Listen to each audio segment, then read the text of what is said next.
From 24 Action News, this is the Evening Report.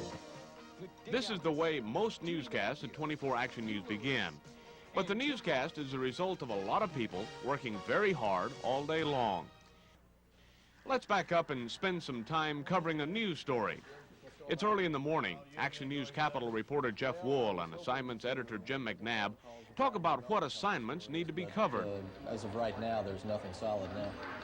Well, I've got this, and we probably ought to go ahead and take a look at it. The state Supreme Court is hearing oral arguments on the no pass, no play rule. Actually started 9 o'clock, so it's already underway. Okay.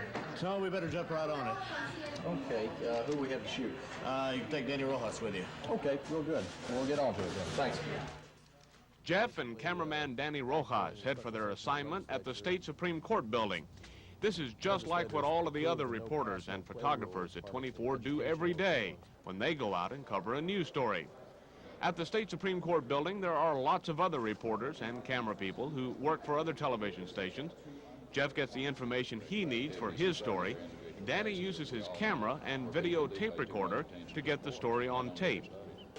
Back at the newsroom, Jeff tells Jim what the story is all about. Then he writes the story with his typewriter. Jeff has to go into what we call an audio booth to make the soundtrack for his story. He's recording onto tape what you'll be hearing on the evening newscast. Then it's on to video editing, where Jeff's words and Danny's pictures are edited onto videotape and ready for the Action News Evening Report. Just like all of the other news reporters and photographers at 24. And when the newscast is on the air, here's the result of their work. Our state capitol reporter Jeff Wool has the story. All right, now, in Texas classrooms, the no pass, no play rule has been about as popular as a pop quiz. The rule says students must pass all their classes or be suspended from extracurricular activities for 6 weeks. Today, it was a group of Houston parents taking their complaints about the new law to the Texas Supreme Court. They say the rule is unfair because it punishes the wrong type of student. Chris Stamos of Houston has a high school son who was forced to quit football because of a low grade in math.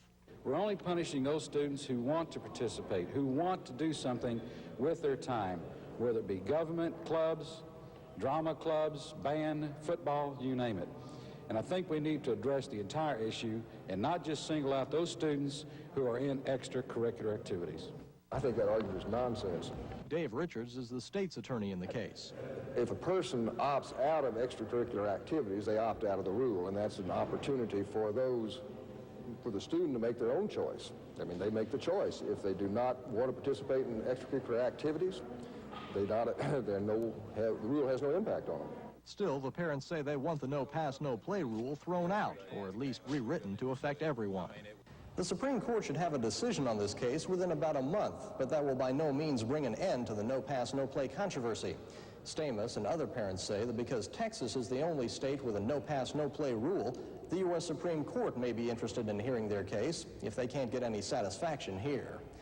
Jeff Wool, 24 Action News. Cold front begins to try and move through. I hope that was clear. One of the favorite people on Austin television today is our weatherman, Tim Ross. You see him give the weather and the forecast on Action News every evening.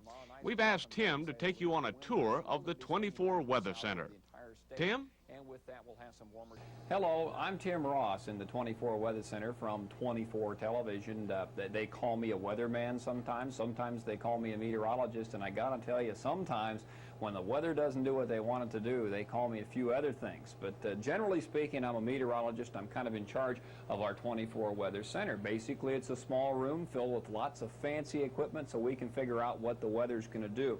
What I thought I'd do today, just kind of take you down the row and show you all the neat machines we have in here. Sometimes I call them gee-whiz-mo gizmos.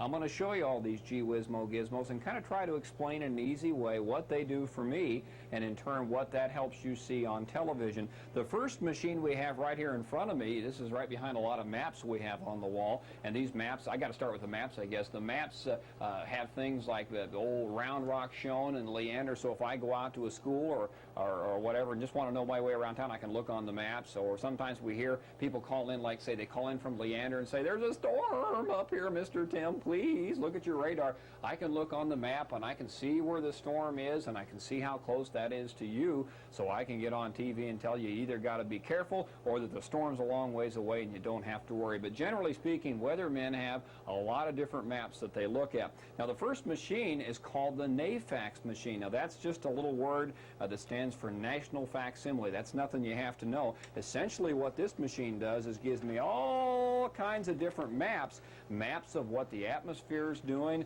maps of what's going to happen tomorrow that the computers figure out. Generally speaking, the computers are making these maps for me, and I use these maps to try and figure out what's going on, and then I can get on TV and tell you what I think the weather is going to do. One of my favorite machines is right behind me here. This is known as a satellite receiver, and this machine gives me pictures from space. There's a satellite or an electronic device in the sky far above the Earth, about 23,000 miles up in space, and it takes pictures of the Earth. And every half hour or every 30 minutes, we get a picture back down from this machine, and it literally just shows us what's going on in the well, it looks like shows us the clouds. It shows us where the clouds are developing, shows us where the storms are developing, and it really helps us to keep track of the changing weather. So when we've got great big old storms out there on TV, we can show you, look at this satellite picture, and it really shows what's going on with the clouds, so we can tell where all the storms are and where they're going to be. Another machine that we have is called the NOAA weather wire. This weather wire tells us things like, in Buda, Texas, it's 95 degrees. In Houston, Texas, it's 85 degrees. So we got a machine that gives us all the temperatures and all the weather things that are going around the state, so you can keep track of Uncle Bob down there in Houston or Aunt Gertie out there in Midland, Texas. We can tell you what's happening. The favorite machine in the whole room is a computer, and it draws little pictures on the Air Force. I'm going to show you just a few pictures here if you'll bear with me. First of all, I have what's called a great big menu. I just look at this computer and I try to figure out, what do I want to talk about? First thing I got to do is tell it to give me a map. It figures out which map I just asked for, and wallakazam, there it is. Now, after I get the map up that I want, I've got to tell the computer what I want to do with that map. In this sense, what I think I'll do is color a portion of the map. Say there were temperatures that were real warm in parts of the country last night. First of all, you can see this, I just pick out a color. Let's pick out a nice little red here. And then I tell the computer, okay, it was warm in the state of Wyoming. So I fill in Wyoming with a whole bunch of red. In Utah, it was warm. In Colorado, it was warm. I can go over to the eastern United States and say in Ohio it was warm. In Wisconsin it was warm. Those are all the warm states. Now, if I wanted to say, oh, it was cold last night in parts of the country, I'll pick out a nice blue color, because that's kind of a cold color, and I can say, it was so cold in Texas last night, I froze my nose and I froze my toes. And we just paint Texas all blue so you can tell that it was cold down there. It was cold in Georgia, and cold in North Carolina, and cold in South Carolina. So we can do all kinds of neat things with the map. Let me show you another little thing we can do. I can put little words on the map too. I'll pick out a color, we'll make it white letters, and then I decide, let's see, what are we going to call this? I'll call this the cold map. So you can draw all over the map. So again, the computer is just a neat machine that helps me put things on TV so you'll understand them. All of these machines that I've shown you so far are really kind of tough to understand unless you're a trained meteorologist like me. But I use this computer to put neat pictures on TV so you can understand the weather just a little bit better. One machine that I just can't let you out of the Weather Center without showing you is our radar. It's a very expensive machine. What it does is sends a great big electronic signal out into the sky, and when that signal bounces off raindrops, the signal comes back to this computer radar, and the radar is able to tell me how much rain there is and tell me where it's raining. Like, it can tell me if it's raining on Uncle Bob's down there in Pasadena, Texas, or it can tell me if it's raining on Aunt Gertie's out there in Midland, Texas.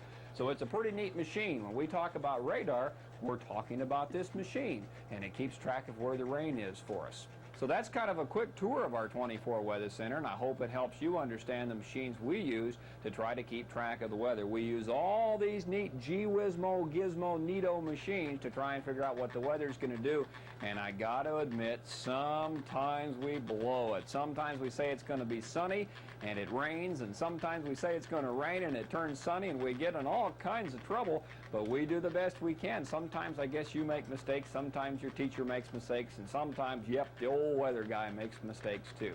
But I hope you've enjoyed our little center, our weather center, and I'm sure glad to have been with you today. Thanks, Tim. There's a lot of other work that goes on during a newscast, too. This is the main control room at Channel 24. These people work very hard to make sure that what you see on television looks very good. While the newscasters on the set read the news, these people also have copies of the script that the newscasters are reading. The scripts say when the videotapes should start, which newscaster is talking next, and what they're supposed to say. This man is David Little.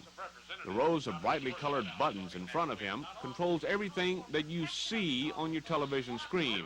If it's a newscaster, a videotape, whatever, David pushes these buttons very fast to make the different pictures appear on your screen. David also tells the studio cameras which of the newscasters to shoot with their cameras. Now let's listen as David talks to his camera crews and technicians. Yes, Judy comes back on a two-shot. Okay, I'll fix it and tell y'all that, yeah. To get a two-shot, one, you're going to have to be able to swing real fast from Dick to Judy. So if you need to get in the middle, whatever you need to do, go ahead and do that. David Little is what we call a director. He directs other people in his department during the newscast. The man sitting closest to you is Hamid Busari. Hamid is operating what we call an audio console. That means he controls everything that you hear on your television. When the newscasters talk, when you hear a videotape, Hamid is the person who uses his control board to let you hear these things. All of our newscasts are done in the main studio at KVUE-TV. It's a big room with lots of lights and television cameras. The people who are operating the cameras are being told by the director in the control room which newscaster to shoot at different times in the newscast. Now, let's watch something very interesting. This is Troy Kimmel doing the weather. This is how you see him on your television screen at home. But if you were in the studio, you would not be able to see all of the weather maps behind Troy. All you see is a blue wall. Well, where are the maps? How can you see the maps at home, but you can't see them in the studio while Troy is doing the weathercast? To do this, we use a process called chroma key. As Tim Ross told you earlier, the maps are made electronically and they're kept in a computer in the weather room. Whenever Troy wants to use a map, the director in the control room electronically takes out of the picture everything that the camera is shooting that is blue and puts the map there instead. So rather than looking at a blue wall, Troy has his weather maps magically appear on your television screen. Can you imagine what would happen if Troy were wearing a blue suit? Well, the chroma key would take Troy out of the picture, too. All you'd be able to see would be his head. Now, here's Hugh Lewis doing the sports. Just like all the other newscasters, Hugh looks right at the camera when he reads the scripts. How is he able to remember everything he reads? Well, look at the big TV camera. There's a big box on the front that has all of the words in real big print. The machine is called a teleprompter. A few feet away from Hugh, all of his scripts are moving slowly through the teleprompter machine. A small TV camera takes a picture of the words on the script, and they appear in front of Hugh while he's reading. That way he can talk to you and tell you about sports and keep looking at the camera. You don't see the words at home on your screen because the teleprompter uses mirrors. Only the people standing or sitting in front of the television camera can see the words.